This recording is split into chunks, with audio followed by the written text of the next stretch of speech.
آلہ واصحابہ الکرام وابنہ الکریم وبارک وسلم صلاۃ دائمۃ سرمدا ابدا۔ عزیزان گرامی وقار، آج کی یہ شب احادیث رسول صلی اللہ تعالی علیہ وسلم کے مطابق ممکنہ لیلۃ القدر میں سے ہے۔ حضور اکرم صلی اللہ تعالی علیہ وسلم کے فرمان عالی شان میں یہ ملتا ہے کہ شب قدر کو رمضان کی آخری طاق راتوں میں تلاش کرو، 21، 23، 25، 27 اور 29۔ اور اکثر فقہائے کرام، اولیاء کاملین اور بزرگوں کا رجحان لیلۃ القدر کے متعلق اس رات ہی کی طرف گیا ہے۔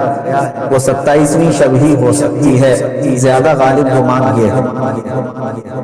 اور ہم لیلۃ القدر کو، شب قدر کو اس لیے بھی ڈھونڈتے ہیں کہ اس رات کی فضیلت کی میرے آقا صلی اللہ تعالی علیہ وسلم نے ارشاد فرمایا، اس رات جو بھی مومن بندہ ایمان کے ساتھ کھڑا ہوا اپنے رب تعالیٰ کے حضور، رات میں عبادت کے لیے کھڑا ہوا، توبہ و استغفار کیا، تو حدیث پاک میں اللہ تعالیٰ اس کے پچھلے تمام گناہوں کو معاف فرمائے۔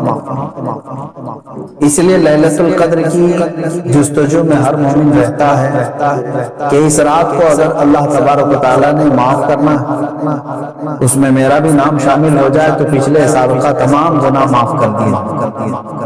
اللہ تبارک و تعالیٰ ہمیں لیلۃ القدر کی برکتیں عطا فرمائے اور سابقہ خطاؤں اور گناہوں کو مولا معاف فرمائے۔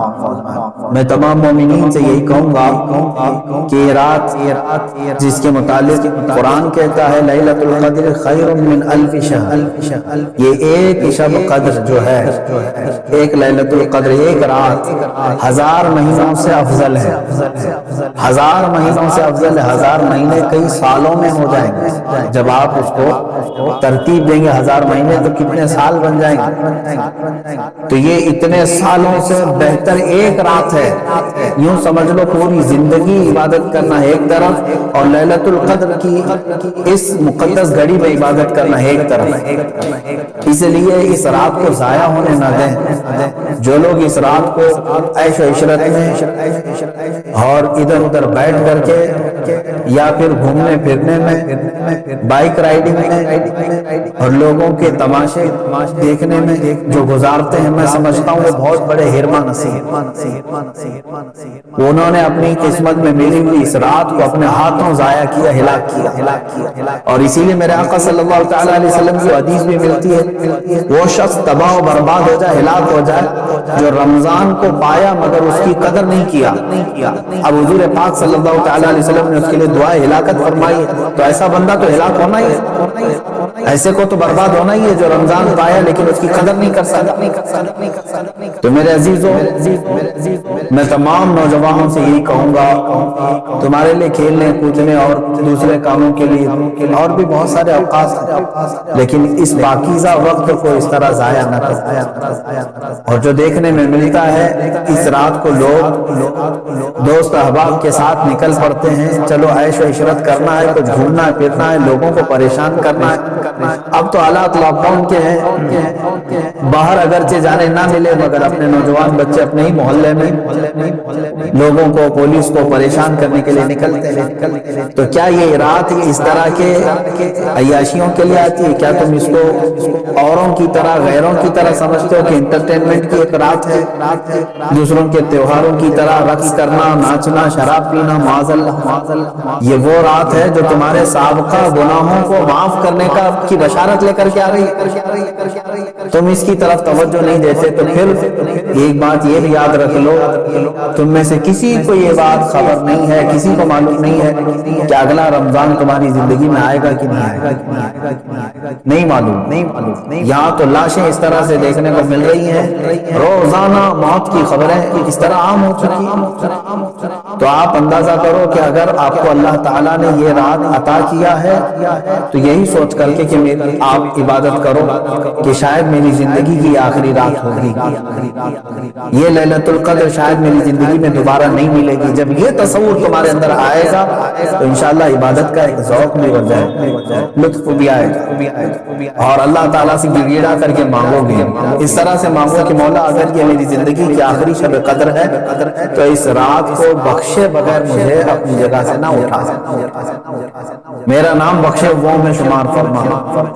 جیسے کہ حضور پاک صلی اللہ تعالیٰ علیہ وسلم مکہ مکرمہ حاضر ہوئے اور جب واپس ہونے لگے تو خانہ کعبہ کے پاس آپ نے یوں دعا فرمائی کہ اللہ اگر یہ میری آخری زیارت ہے خانہ کعبہ کے پاس تو پھر یہاں سے مولا ہم سب کی مغفرت کے بغیر ہمیں باہر نہ۔ تو اس طرح سے آپ اس رات کو بھی یہ سمجھ کر کے دعا کریں کہ اگر میری زندگی میں اور دوبارہ رمضان آنا نہیں ہے یا لیلۃ القدر آنے کا ہماری زندگی میں کوئی نصیبہ نہیں ہے تو مولا اس رات کو ہی ہمیں معاف فرما اور اس کے بعد والی زندگی کو کبیرہ اور صغیرہ گناہوں سے محفوظ فرما۔ یہ لیلۃ القدر کے سلسلے میں میرے عزیزوں عبادتوں کا اہتمام کریں، عورتیں اپنے گھروں میں بچوں کو بھی لے کر بچیوں کو بھی لے کر بیٹھیں۔ صرف جاگنا اصل مسئلہ نہیں ہے، بعض لوگ سمجھتے ہیں کہ جاگنا چاہیے، جاگنے کا مطلب موبائل لے کر بیٹھ کر کے جاگنا، یہ فضیلت کی بات۔ جاگنا اس کے لیے افضل ہے جو اپنے آنکھیں قرآن کی تلاوت میں لگا چکا ہو یا اپنے جسم کو رب ذوالجلال کی عبادت میں مصروف کر چکا ہو۔ اور اگر خالی جاگنا اور غیبت کرنا، چغلی کرنا یا واہیات دیکھنا ہے تو میں سمجھتا ہوں اس سے بہتر ہے سو جانا وہ سو جائے گا تو کچھ گناہوں سے بچ جائے گا۔ تو یہ محض گناہ کرنے کے لیے جاگنا یہ افضل نہیں ہے اور نہ ہی اس میں کوئی نیکی کی بات ہے۔ اللہ تبارک و تعالیٰ سب کو اصلاح کی توفیق عطا فرمائے۔ آج میں خصوصیت کے ساتھ اس لیلۃ القدر میں آپ تمام کے سامنے حاضر آیا ایک درد دل لے کر کہ فلسطین کے مسلمانوں کے ساتھ جو حالات آج پیش آ رہے ہیں یہ نئی بات تو نہیں ہے، پچھلے 70 سالوں سے وہ اس ظلم کو برداشت کر رہے ہیں، لیکن اب حد ہو گئی ہے مسلمان۔ مسجد اقصیٰ میں بیت المقدس میں اسرائیلی پولیس داخل ہو کر اپنے جوتوں سمیت اور گولیوں سے مسلمانوں کو نشانہ بنانا، باضابطہ ہمیں وہاں کی جو خبریں آ رہی ہیں لوگ نماز میں مشغول ہیں، دعاؤں میں مشغول ہیں۔ کل بڑی رات تھی وہاں، کل لیلۃ القدر تھی، شب قدر کے لیے وہاں پر ہزاروں کی تعداد میں لوگ جمع ہیں، بچے بھی ہیں، بوڑھے بھی ہیں، جوان بھی ہیں، عورتیں بھی ہیں، وہ پیچھے آمین کہنے کے لیے آ بھی جاتی ہیں۔ ان سب کو ان ظالموں نے نشانہ بنایا۔ مسجد اقصیٰ خون میں نہا رہی ہے، قبلہ اول ہمارا بیت المقدس ہمارا، آج وہاں خون کی ہولی کھیلی جانی۔ اب مجھے یہاں پر بات صرف اتنی کرنی ہے کہ وہ کہاں گئے سیکولر کے بھوت، وہ کہاں گئے جو انصاف اور امن و امان کی بات کرنے والے ہیومن رائٹس کی تنظیمیں، کیا ان کے منہ میں گھی لگ گیا ہے؟ کیا ہے آج ان مسلمانوں کے خلاف جو حالات پیدا کیے جا رہے ہیں اسرائیلیوں کی طرف سے، اس پر کوئی آواز نہیں اٹھاتا؟ یہ دہشت گردی نہیں ہے میرے عزیزو؟ آپ سمجھو پوری دنیا ایک طرفہ دہشت گردی کے لیبل کو صرف مسلمانوں پر چسپاں کرنا چاہتی ہے۔ ورلڈ کا سب سے بڑا دہشت گرد ہے اسرائیلی حکومت کے انڈر میں اس طرح کی جو سازشیں ہو رہی۔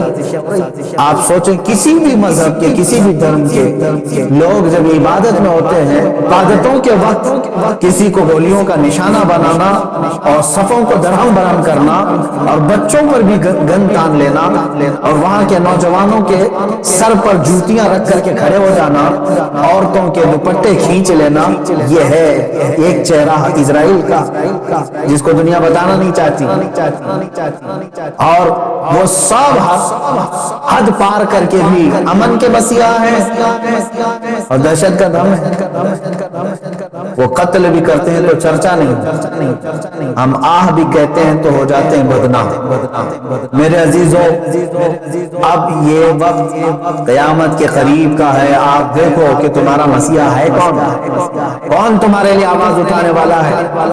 تقریباً 57 ممالک اسلامی نام سے جانے جاتے ہیں، ان میں کا کوئی لیڈر سوائے ترکی یا کچھ لوگوں کے، یہ سارے اپنے عیاشیوں میں مصروف ہیں۔ فلسطین کے بچوں کو ایک لقمہ کھانا دینے کے لیے بھی سعودی عرب کی حکومت تیار نہیں، امارات تیار نہیں ہے، تو اسرائیل کے ساتھ پینگے بڑھا رہے ہیں، اسرائیل کے ساتھ معاہدے کرنے چلے، اپنی پراپرٹیاں اور اپنے ایئرپورٹ ان کو گروی دینے کے لیے چلے ہیں۔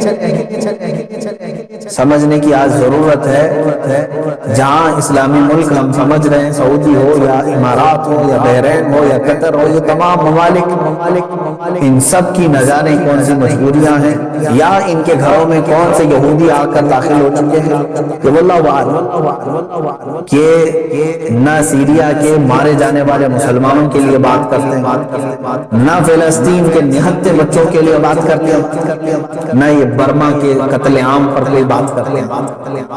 ان کو تو کچھ لینا دینا نہیں ہے امت مصطفیٰ سے، بلکہ یہ الٹا امت کے ان غریب مسلمانوں کو بلیم کرتے ہیں کہ یہ اس طرح دہشت پیدا ہے۔ ایک وقت آئے گا، دیکھ لیں، ان کی کرسیاں ہلیں گی، وقت آئے گا جب ان کے تاج اچھالے جائیں گے، یہ سب بہت بری موت مارے جائیں گے، اس لیے کہ میں نے پڑھا ہے کفر کی حکومت تو چل سکتی ہے لیکن ظلم کی حکومت نہیں چلے گی، ظلم زیادہ دن تک نہیں چلے گا، یہ سدائے بازگشت ہے، پلٹ کر کے واپس آنا ہے۔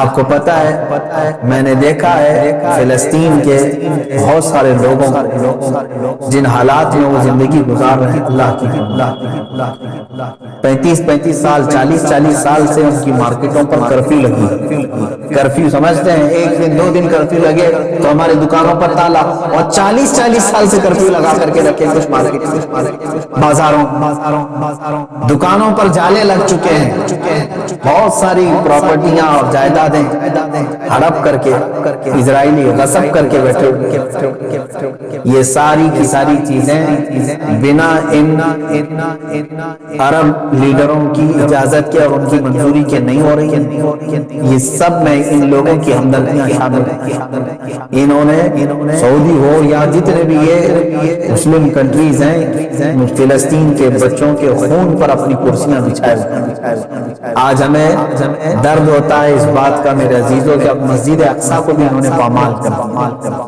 مسجد اقصیٰ کے اندر داخل ہو کر کے اپنی گن کو اٹھا لیا اور عبادتوں کی اور صفوں کو وہاں پر درہم برہم کر دیا۔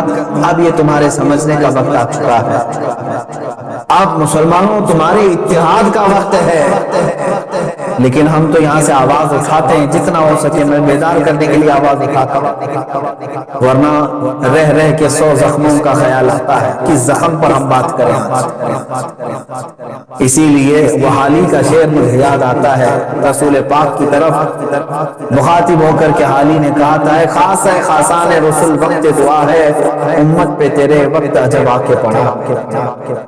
آج یہی حال تو ہے امت پر، ایسے حالات کہ ہماری بہنیں بہت چیخ رہی ہیں اپنی عزت کے لٹنے پر، ہماری ماؤں کو بے آبرو کیا جا رہا ہے، لیکن ان کی مدد کے لیے اٹھنے والا کوئی شہسوار نظر نہیں آتا۔ مشرق سے مغرب تک، شمال سے جنوب تک ایک چپی اور ایک خاموشی، ایک ایسا سنسان ماحول ہے کہ سب اپنوں میں اور اپنے آپ میں مست ہیں۔ تمہیں معلوم ہے آج ہم افطاری کے لیے بیٹھتے ہیں تو بڑی بڑی نعمتیں کھا لیتے ہیں، ان بچوں کا کیا ہوتا ہے جن کی افطاری کے وقت ان کے باپ اور ماں کی لاشیں سامنے رکھی رہتی ہیں۔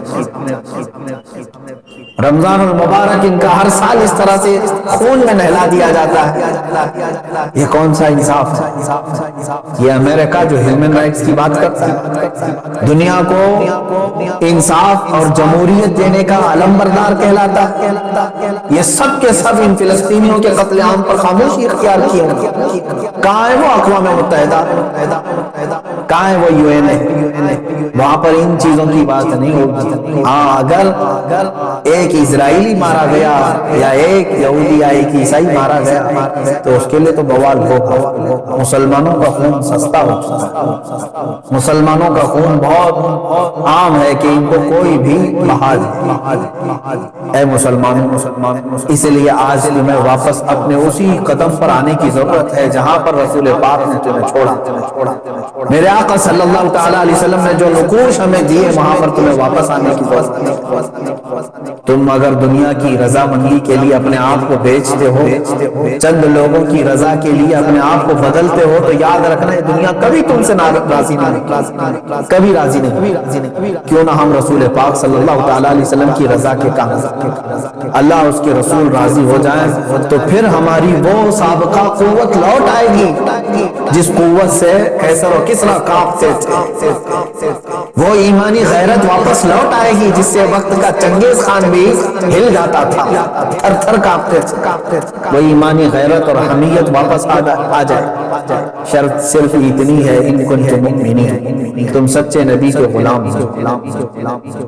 ولا تہینوا ولا تحزنوا وانتم الاعلون، میرے رب کا وعدہ ہے کہ تم غم نہ کرو، پریشان مت ہو، تم بلند ہوگے، لیکن اس کے ساتھ ایک شرط ہے کہ تم نبی کی وفاداری تو کرو، غلامی میں تو آ جاؤ۔ آج فلسطین ہے، اس کے بعد شام ہے، اس کے بعد عراق ہے، اس کے بعد یمن ہے، پھر افغان ہے، برما ہے، یہ سب جگہ مذبح خانہ بنا ہوا، جانور بھی اتنے نہیں کاٹے جاتے جتنے وہاں کے انسان کاٹے۔ میرے عزیزو، آج کی